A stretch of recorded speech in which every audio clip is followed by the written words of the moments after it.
Good afternoon students. तो कैसे हैं आप सब। मैं साहिल रावत, आपका इंग्लिश मेंटोर, स्वागत करता हूं आपका आज की क्लास में। तो चलते हैं बच्चों क्लास की तरफ। आज की क्लास में हम सीखने वाले हैं बच्चों बहुत ही इंपॉर्टेंट टॉपिक आपका राइटिंग पोर्शन का जो है लेटर राइटिंग। क्लियर है बच्चों। इसमें हम देखेंगे, सबसे पहले जानते हैं लेटर्स क्या होते हैं। ठीक है, बेसिक डेफिनेशन, ये सारी चीजें देखेंगे, फिर उसके बाद फॉर्मेट्स पे बढ़ेंगे और फिर लास्ट में कुछ लेटर्स की प्रैक्टिस करेंगे। ठीक है, ये हमारा वे ऑफ लर्निंग रहने वाला है। देखो बच्चों, letter writing is an important channel of communication between people who are geographically distant from one another। ठीक है, ये क्या कह रहा है कि ये कम्युनिकेशन का यानी कि वार्तालाप का एक माध्यम है लेटर। ठीक है, लेटर यानी कि पत्र। पत्र जो है वो आपका वार्तालाप का माध्यम है उन लोगों में जो कि क्या है, जो कि बहुत दूर दूर रहते हैं। ठीक है, जियोग्राफिकली डिस्टेंस मतलब जियोग्राफी यानी कि जमीनी तौर पर एक दूसरे से बहुत दूर दूर रहते हैं, तो उन लोगों के बीच में एक वार्तालाप का माध्यम है। In earlier times when the telephone and email were not available, the only means of communication between people was through letters. ठीक है बच्चों, तो ये कह रहा है कि आज की डेट में तो टेलीफोन्स आ गए हैं और ईमेल्स आ गए हैं, व्हाट्सएप आ गया है, ये सारी चीजें आ गई हैं, चैट करने वाले कम्युनिकेशंस आ गए हैं और वीडियो कॉल वाले ऑप्शन आ चुके हैं। लेकिन जब एक ऐसा भी समय था जब ये ऑप्शंस हमारे पास अवेलेबल नहीं थे, तब सिर्फ और सिर्फ एक ही मीडियम हुआ करता था, दैट वाज थ्रू लेटर्स ही हम अपनी बात दूसरे तक कम्युनिकेट करवा पाते थे। और लेटर्स में भी बच्चों क्या होता था कि एक जगह से दूसरी जगह पहुंचने में लेटर्स को बहुत टाइम लगता था, बिकॉज उस वक्त ट्रांसपोर्ट वगैरह भी उतना ज्यादा डेवलप नहीं हो रखा था। ठीक है, और अगर हम इसी उसमें दौर में थोड़ा और पीछे जाएं तो आप देखेंगे कि पहले लेटर्स वगैरह लेके कौन जाया करते थे। आम आदमी तो लेटर्स लिख भी नहीं सकता था, सिर्फ लेटर्स का जो कम्युनिकेशन होता था वो किनके बीच होता था, जो किंग्स और रूलर्स हुआ करते थे उनके बीच ही ये कम्युनिकेशन हुआ करता था। और कभी कभी आने वाले टाइम में आपने देखा होगा कुछ मूवीज में ऐसा भी हो गया था कि जो कबूतर वगैरह होते थे, चिड़ियाएं होती थी, वो भी पत्र लेकर एक जगह से दूसरी जगह जाया करती थी, क्योंकि जो वो बर्ड्स होती थी वो क्या होती थी, उनको ट्रेन किया जाता था। ठीक है, उनको मतलब ट्रेनिंग दी जाती थी कि तुम्हें कोई चीज अपने चोंच में पकड़नी है और उस लेटर को एक जगह से जहां पे उनको बताया जाता था वो उस जगह में उस लेटर को डिलीवर करके आते थे। तो ठीक है बच्चों, letter writing is a skill that has to be developed. अब क्या कह रहा है कि जो लेटर राइटिंग है ना, वो अपने आप में एक स्किल है, स्किल यानी कि कौशल है, जिसे कि डेवलप किया जा सकता है और बेहतर बनाया जा सकता है उस पर काम करके। In general there are two types of letters. अब आता है इंपॉर्टेंट पार्ट कि दो तरह के लेटर्स होते हैं जो हमें पढ़ने हैं बच्चों। एक है फॉर्मल। फॉर्मल लेटर वो होता है that are written to convey official business and information and informal. Formal letters वो होते हैं जो ऑफिशियल बिजनेस बिजनेस पर्पज से होते हैं या फिर कोई ऑफिस की इंफॉर्मेशन कन्वे करने के लिए भेजे जाते हैं। जबकि on the other hand informal letters are which are personal letters to communicate with friends and family. जबकि इनफॉर्मल लेटर्स वो होते हैं जो हम यूज करते हैं अपनी फ्रेंड्स और फैमिली से कन्वर्सेट करने के लिए, कम्युनिकेट करने के लिए। यहां तक क्लियर है स्टूडेंट सभी को। Formal letters are sent out when we need to write to various public bodies or agencies for our requirements in civic life. Formal letters कब लिखे जाते हैं, जब हमें जरूरत होती है किसी पब्लिक बॉडीज, पब्लिक यानी कि बच्चों आप कह सकते हैं गवर्नमेंट बॉडीज को या एजेंसीज को, हम अगर अपनी बात कुछ पहुंचाना चाहते हैं या फिर हमारी कोई डिमांड्स है, रिक्वायरमेंट है या फिर हमारी कोई शिकायत है, उसको हम आगे रखना चाहते हैं, तो हम फॉर्मल लेटर्स लिखते हैं। For example, we might have to ask for a certificate or to inform a change in our address। जैसे मान लीजिए आपको कोई सर्टिफिकेट का मांग करनी है। ठीक है, कोई सर्टिफिकेट आपको चाहिए या फिर आप अपना एड्रेस चेंज करवाना चाह रहे हैं अपने आधार कार्ड में, तो आप कंसर्न अथॉरिटीज को एक लेटर लिखेंगे जिसमें आप अपना पुराना एड्रेस देंगे और अपना नया एड्रेस भी देंगे और बोलेंगे, रिक्वेस्ट करेंगे कि इस पुराने एड्रेस को आप आपके आधार कार्ड से या फिर जो भी आपका कोई आइडेंटिटी कार्ड है उससे डिलीट करके एक नया एड्रेस आपके उसमें फीड कर दिया जाए। ठीक है, तो इस ऐसी जगहों पे हम बच्चों फॉर्मल लेटर का प्रयोग करते हैं। A letter is usually one in a series of exchanges between two people or parties। ठीक है, लेटर हमेशा किन दो पार्टीज के बीच में होता है, या फिर वो 2 लोग हो सकते हैं, या फिर 2 कंपनीज हो सकती हैं, या फिर कोई 2 एजेंसीज हो सकती हैं, डिपार्टमेंट्स हो सकते हैं जो आपस में लेटर्स के थ्रू कम्युनिकेट कर रहे होंगे। ठीक है, यहाँ तक क्लियर। अब इसमें ज्यादा इंपॉर्टेंट है बच्चों आपके लिए फॉर्मल लेटर्स। ठीक है, क्योंकि इनफॉर्मल लेटर्स तो हम छोटी क्लास में सीख चुके हैं और हमारे एग्जाम्स में आ चुके हैं। आपके सिलेबस में जो है वो है फॉर्मल लेटर्स, तो हमें उसको सीखना है, उसमें जो स्किल है इसको और डेवलप करना है अच्छे से। Let us now examine some of the steps in writing formal letters. हमें फॉर्मल लेटर्स लिखने के लिए कुछ स्टेप्स जो है उनका ध्यान रखना होता है, उनको देख लेते हैं। सबसे पहला स्टेप आता है introducing oneself if it is the first time you are writing. ठीक है, सबसे पहले खुद को इंट्रोड्यूस करें, ठीक, अपना इंट्रोडक्शन दें अगर आप पहली बार लेटर लिख रहे हैं तो। Referring to an earlier letter if you are responding to it. अगर मान लीजिए आपने पहले कोई लेटर लिखा था और आपके पास एक रिप्लाई आया है और आप उस पर रिस्पॉन्ड कर रहे हैं, ठीक है, तो आप उस लेटर को रेफर कीजिए कि हाँ मैंने पहले ऐसा लेटर लिखा था, उस पर मुझे रिप्लाई आया और इसलिए मैं अब ये चीज लिख रहा हूँ, दोबारा से एक और लेटर लिख रहा हूँ। सेकेंड आता है पॉइंट आपके पास stating the purpose of the letter, कि आप लेटर क्यों लिख रहे हैं, आपका लेटर लिखने का क्या उद्देश्य है, उसको क्लेरिफाई करें। थर्ड पॉइंट आता है बच्चों स्टेटिंग action information required from the addressee, यानी कि आप क्या एक्शन चाह रहे हैं या फिर क्या इंफॉर्मेशन मांग रहे हैं, जिसको आप लेटर लिख रहे हैं उसे कहते हैं एड्रेसी। जिसे आप लेटर लिख रहे हैं आप उससे क्या एक्शन चाहते हैं कि बंदे में वो क्या एक्शन करे या फिर क्या इंफॉर्मेशन आपको प्रोवाइड करे। Explaining action taken supplying information, या फिर आप ये भी लिखेंगे कि अगर आपने कोई रिक्वेस्ट की थी तो उस पर क्या एक्शन लिया गया, क्या काम हुआ उस रिक्वेस्ट पे। ठीक है, और अगर कुछ काम हुआ है तो आप उसके बारे में इंफॉर्मेशन सप्लाई करेंगे कि हाँ मेरी ये कंप्लेन थी और उस पर मैंने लेटर लिखा था, कुछ अथॉरिटीज आई उन्होंने ये काम किया। ठीक है, तो आप ये लेटर लिख सकते हैं। और अगर कोई काम नहीं हुआ तो आप वो भी लिख सकते हैं कि मैंने लेटर लिखा था, एक कंप्लेन लेटर, लेकिन उस पर अभी तक कुछ नहीं हुआ है, या फिर मैंने कुछ ऑर्डर किया था वो अब गलत ऑर्डर आया है। इस तरह की चीजें आप लिख सकते हैं। अगला होता है बच्चों urging action to be taken. अगर एक्शन नहीं लिया गया है या नहीं लिया जा रहा है और आप चाहते हैं कि कोई एक्शन लिया जाए तो आप उसके लिए अर्ज करेंगे। ठीक है, यानी कि आप रिक्वेस्ट करेंगे कि कोई तो एक्शन लिया जाए इस सिलसिले में। ऑफरिंग असिस्टेंस इन फ्यूचर, ठीक है, और आप फ्यूचर के लिए असिस्ट करने का भी ऑफर कर सकते हैं कि अगर मान लीजिए आपके लोकेलिटी में आपने अथॉरिटीज को कोई इंफॉर्मेशन दी, ठीक है, कि यहाँ पे बहुत ज्यादा आजकल क्या हो रही है, चेन स्नैचिंग वगैरह हो रही है या इस तरह के कुछ क्राइम्स हो रहे हैं।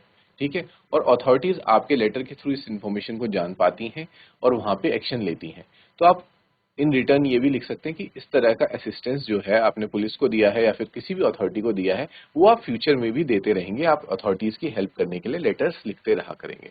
ठीक है, तो ये सारी चीजें इसमें आ जाती हैं। This is the basic structure of a letter. ये लेटर का एक मूलभूत कह सकते हैं आधार है। It will have to be modified according to the purpose for which it is written.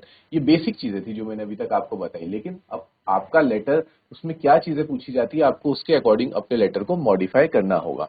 ठीक है, and the person to whom it is address, और किस व्यक्ति को आप लिख रहे हैं ये सोच के भी आपको अपने लेटर को मॉडिफाई करना पड़ सकता है। when you write a letter you should keep in mind the following points। जब भी आप कभी लेटर लिखें तो ये जो पॉइंट्स मैं इसके बाद बताने जा रहा हूं उनको हमेशा ध्यान में रखें। पहला है आपको अपना पर्पस क्लियर होना चाहिए कि मैं किस उद्देश्य से ये लेटर लिख रहा हूं, ये सबसे इंपॉर्टेंट है। दूसरा है कि आप किस व्यक्ति को, किसको आप अपना जो लेटर है वो किस किस इंसान को आप एड्रेस कर रहे हैं, मतलब किससे आप बात कर रहे हैं। टोन यू शुड अडॉप्ट, सबसे मेन चीज है कि अगर आपको ये पता है कि मैं किसी अधिकारी से बात कर रहा हूँ या फिर किसी भी ऐसे पद पे बैठे हुए किसी अधिकारी पे बात कर रहा हूँ तो आपका टोन भी उसके अकॉर्डिंग ही होना चाहिए।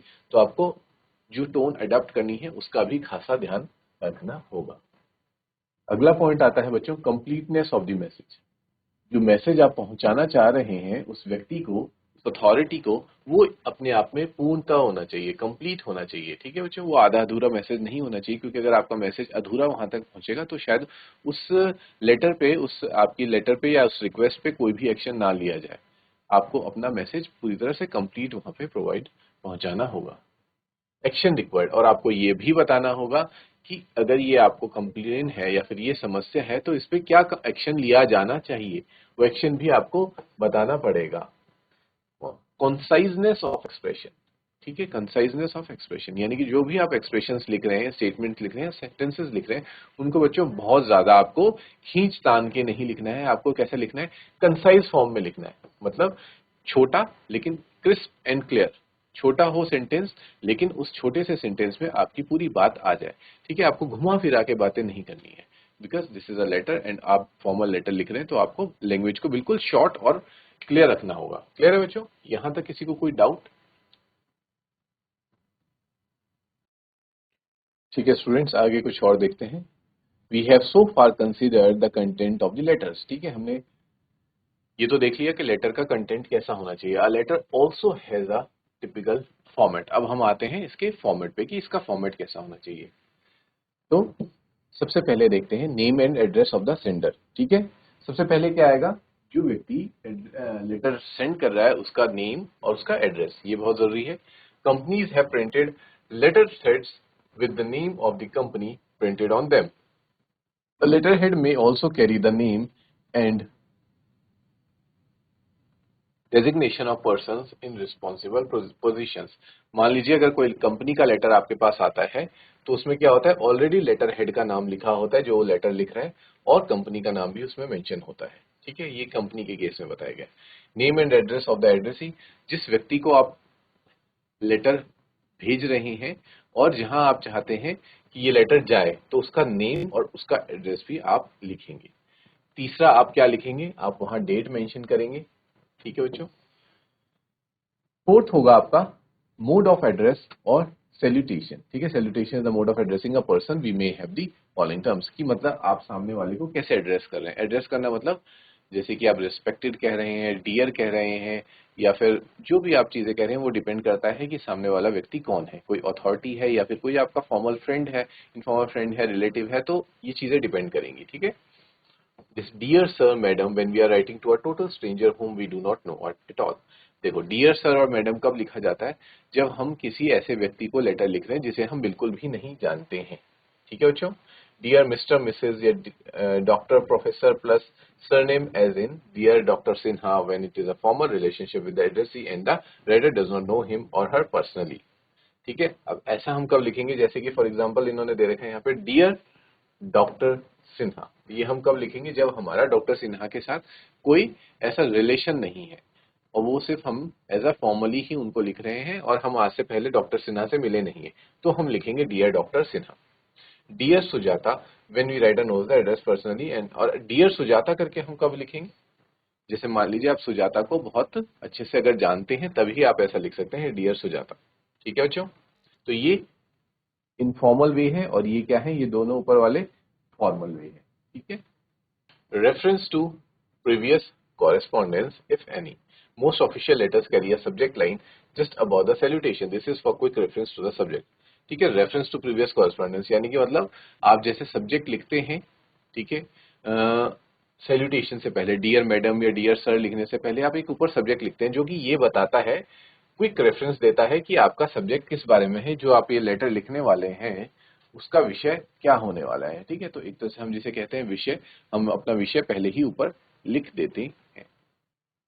अब आता है उसके बाद content of the letter. The content of the letter begins on the next line and is arranged in 2 or 3 paragraphs. जो कंटेंट होता है वो डियर सर डियर मैडम के बाद स्टार्ट होता है, ठीक है, नेक्स्ट लाइन से, और एटलीस्ट उसमें 2 या 3 पैराग्राफ्स में उसको फिनिश कर दिया जाता है। Complimentary close and signature. Letters usually end politely with the following phrases: thank you, with regards, with best wishes, hope to see you soon, hope to receive an early reply, etc. The complimentary close is followed by yours sincerely, yours truly, and the writer's signature in the next line. Last में हम क्या लिखते हैं? Thank you for listening this, या फिर I hope कि I hope to see you soon, या hope to receive an early reply, इस तरह की चीजें लिखते हैं। लास्ट लाइन हमारी ऐसी होती है जिसे हम क्लोजर भी कह सकते हैं। ठीक है, जब हम अपने लेटर को क्लोज करते हैं, और उसका एक कॉम्प्लीमेंट्री क्लोज क्या होता है, जिसमें हम लिख देते हैं लास्ट में योर्स सिंसियरली, या फिर योर्स ट्रूली, और योर्स ओबीडियंटली, योर रिस्पेक्टफुली, इस तरह की चीजें हम लिखते हैं। और लास्ट में हम क्या करते हैं? Writer signature in the next line, और लास्ट में अपना सिग्नेचर या फिर अपना नेम लिखते हैं। क्लियर है बच्चों? ये फॉर्मेट भी आपका हो गया। एक बार फटाफट से इस फॉर्मेट को रीड कर लीजिए, फिर हम बढ़ेंगे सीधा लेटर्स की ओर। Clear students?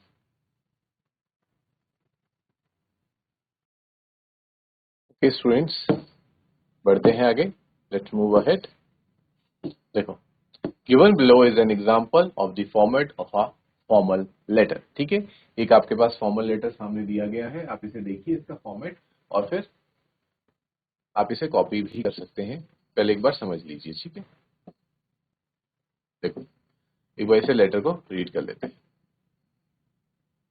सबसे पहले आपने क्या करा, अपना नेम लिख दिया। आपने अपना नेम लिखा है रितु पटेल, मैनेजर हैं आप कस्टमर सर्विस के, विजयनगर गैस कंपनी में।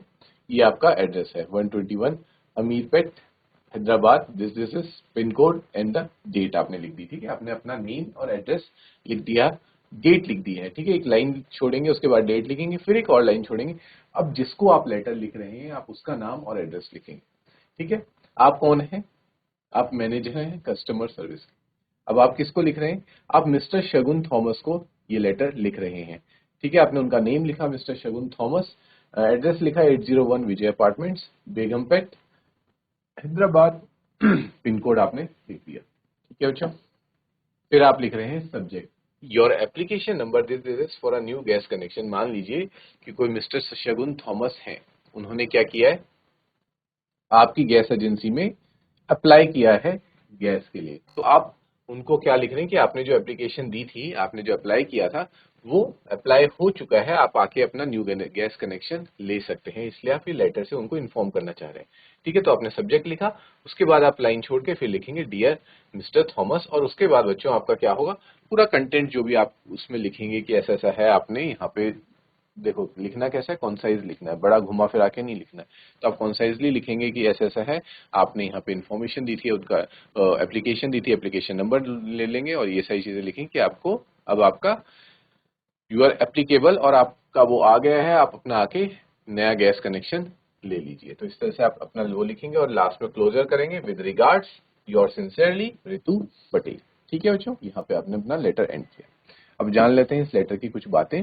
Nowadays all parts of a letter are aligned on the left. This style is called the full block style. अब आपने देखा ही होगा कि जितने भी लेटर्स हम लिखते हैं वो कैसे रहते हैं, वो पूरे के पूरे लेफ्ट साइड में रहते हैं, जिसे हम कहते हैं full block style. The date and signature are very important in letters. Date और लास्ट में जो आप सिग्नेचर लिखेंगे अपना रितु पटेल, ये बहुत ज्यादा इंपॉर्टेंट है। We do not use commas after every line in the address. ठीक है, एड्रेस के बाद जैसे ये था, एड्रेस के बाद अब कॉमास यूज नहीं करते। ठीक है, जैसे यहाँ पे आपने कॉमा यूज नहीं किया, अमरपैथ हैदराबाद, यहाँ पे आप कॉमा नहीं यूज करेंगे। Do not begin your letters with hackneyed expression like with reference to your letter dated 10 जनवरी, इस तरह के एक्सप्रेशन आप यूज नहीं करेंगे। ठीक है, कि with reference to वाले, कि आपके रेफरेंस पे हम ये लेटर आपको लिख रहे हैं। Instead use personalized variations like I was glad to receive your letter of 10 जनवरी। बल्कि आप किस तरीके से लिखेंगे, आप इस तरीके से लिखेंगे कि sir I was glad to receive your letter of 10 जनवरी, यानी कि मैंने, इसके बाद आप स्टार्टिंग ऐसे कर देंगे कि अब मैंने आपका लेटर रिसीव करके मुझे बहुत खुशी हुई। अब मैं आपको ये बताना चाहता हूँ कि आपने जो एप्लीकेशन दी थी अपने गैस कनेक्शन के लिए वो आ चुका है और आप आके अपना गैस कनेक्शन ले सकते हैं। ठीक है, तो इस तरीके से आपको लिखना है। We were happy to note from your letter that the goods have reached you safely, या फिर अगर आपको इस प्रोडक्ट पहुंचा रहे हैं तो आप लास्ट में लिखेंगे कि we were happy to note from your letter, कि आपके लेटर से हमें ये बात जानकर खुशी हुई कि जो गुड्स हमने, जो सामान हमने आप तक पहुंचाया था वो आप तक सेफली पहुंच गया। Never end your letters with hanging participles like thanking you और awaiting your reply. Instead write thank you, I wait, look forward to your reply. ठीक है, लास्ट में कभी ऐसा मत ना लिखे thanking you, awaiting your reply. ठीक है, बल्कि उसके जगह क्या लिखे, थैंक यू। ठीक है, थैंक यू सर फॉर, मतलब जो भी चीज आप, जिसके लिए भी आप शुक्रगुजार हैं उसके लिए आप लिखे थैंक यू। और I look forward to your reply, या फिर मैं आपके रिप्लाई का वेट करता हूँ। ठीक है बच्चों, तो ये था हमारे पास एक फॉर्मल लेटर, इसको आप नोट कर लीजिए, फिर हम बढ़ते हैं आगे। आई होप स्टूडेंट्स आपने ये नोट कर लिया है। तो हम आगे बढ़ते हैं अब नेक्स्ट लेटर की तरफ, जो कि है हमारा इनफॉर्मल लेटर। ठीक है, एक बार इसे भी देख लेते हैं। Informal letters include personal letters. ठीक है, हमें पता ही कि इनफॉर्मल लेटर्स में पर्सनल लेटर्स आते हैं, जो हम पर्सनली लोगों को, अपने रिलेटिव्स या फ्रेंड्स फैमिलीज को लिखते हैं, क्लोज फ्रेंड्स और फैमिलीज को। If it is a personal letter the format is flexible. अगर एक पर्सनल लेटर है तो जो इसका फॉर्मेट होगा वो भी बहुत फ्लेक्सिबल होगा, मतलब उसमें अगर थोड़ी बहुत अगर लिखने में या फिर उसमें गलती भी हो जाती है तो वो उतना ज्यादा मैटर नहीं करेगी, दैट इज फ्लेक्सिबल। थोड़ा बहुत ऊपर नीचे हो सकता है, बट एक फॉर्मल लेटर में आप गलती की गुंजाइश नहीं कर सकते हैं। में हमें क्या करना है, we might just write the name of our city on top followed by the date. ठीक है, हमें सबसे पहले क्या लिखना है, जहां हमारा एड्रेस है उसे लिखना है। जैसे आपने लिख दिया हैदराबाद और डेट लिख दी। ठीक है, बहुत ज्यादा डिटेल में जाने की जरूरत नहीं। और जिसे आप लिख रहे हैं, जैसे सुजाता को अगर आप लिख रहे हैं तो आप लिखेंगे डियर सुजाता, और जो भी आपका कंटेंट होने वाला है उस कंटेंट को लिख दीजिए। लास्ट में भी कोई बहुत ज्यादा फॉर्मेलिटी नहीं करनी, सीधा लिख दिया bye yours affectionately with love, all the best, take care etcetera, और लास्ट में अपना सिग्नेचर कर दिया। ठीक है बच्चों, तो ये है एक flexible format of the informal letter, may also be use to seek information from concerned authorities, given below is an example. ठीक है बच्चों, तो ये तो एक इन्फॉर्मल लेटर था। एक बार इसको फटाफट से देख लीजिए, फिर हम आगे बढ़ते हैं। देखिए इस लेटर को, ये भी आप कह सकते हैं एक तरह से फॉर्मल लेटर ही है। ठीक है, आपने सबसे पहले एड्रेस लिखा 179 एनसीईआरटी कैंपस, श्री औरबिंदो मार्ग, न्यू दिल्ली 110016। ठीक है, डेट डाली आपने 9 सितंबर 2005। ये चीज आप लेफ्ट साइड में भी लिख सकते हैं, बल्कि मैं सजेस्ट करूंगा बच्चों कि आप इसे लेफ्ट में ही लिखें। द मैनेजर हिमाचल टूरिज्म को आप ये लिख रहे हैं।